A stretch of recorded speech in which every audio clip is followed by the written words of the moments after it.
Truck और tempo की टक्कर में मृत हुए मजदूरों के शव उनके गांव में पहुंचे। किया गया अंतिम संस्कार। गांव में छाया मातम का माहौल। कोरोना के खतरे के बीच मजदूरों को घर आने की चाह पड़ रही है भारी। बेरोजगारी के चलते हजारों की संख्या में छतरपुर जिले के चंदला क्षेत्र के मजदूर दिल्ली, मुंबई, हरियाणा आदि जगहों पर जाकर मजदूरी कर अपना और अपने परिवार का जीवन निर्वाह करते थे। इस कोरोना संकट के दौरान सभी मजदूर अपने अपने घरों की ओर वापस लौट रहे हैं।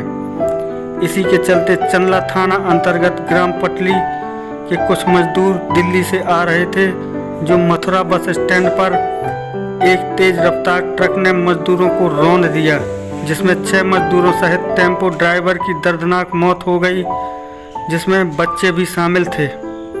उनके मृत शरीरों को आज लौ कुश नगर एसडीएम की सहायता से उनके ग्राम चंदला तहसील के ग्राम पटली एम्बुलेंस के माध्यम से पहुंचाया गया। लोगों द्वारा प्राप्त जानकारी के अनुसार वहां पर मौजूद दूसरे मजदूरों ने बताया कि हादसा इतना भयानक था कि वहां पर सोचने समझने के लिए कुछ बचा ही नहीं था। आनन फानन में जैसे तैसे उन्हें मथुरा के अस्पताल पहुंचाया गया। वहां कुछ लोगों की सांसें चल रही थीं, मगर सटीक इलाज न मिलने की वजह से अस्पताल में ही उनकी दर्दनाक मृत्यु हो गई। ग्राम पटली के 5 लोगों के मृत शरीरों को आज उनके परिजनों और प्रशासन की उपस्थिति में मुखाग्नि देकर दिवंगत आत्माओं की शांति के लिए दुआएं मांगी गई। अस्पताल में हम गए थे तो मेरी बहन थी जो रोशनी, उसकी सांसें चल रही थी, और जो मेरा चाचा था इनका भाई, उसकी सांसें चल रही थी, उसकी भी सांसें चल रही थी।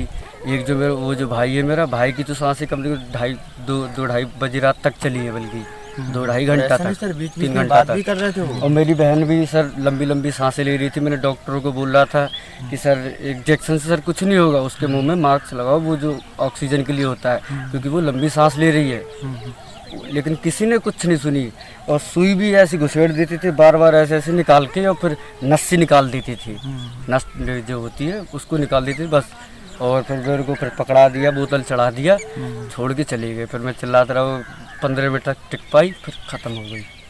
फिर उसके बाद में एक और जो मतलब जो मेरा चाचा है वो भी जीवित रहा है, मतलब वही करीबन वो हॉस्पिटल में 5 घंटे जीवित रहा है। 5 घंटे 5 घंटे में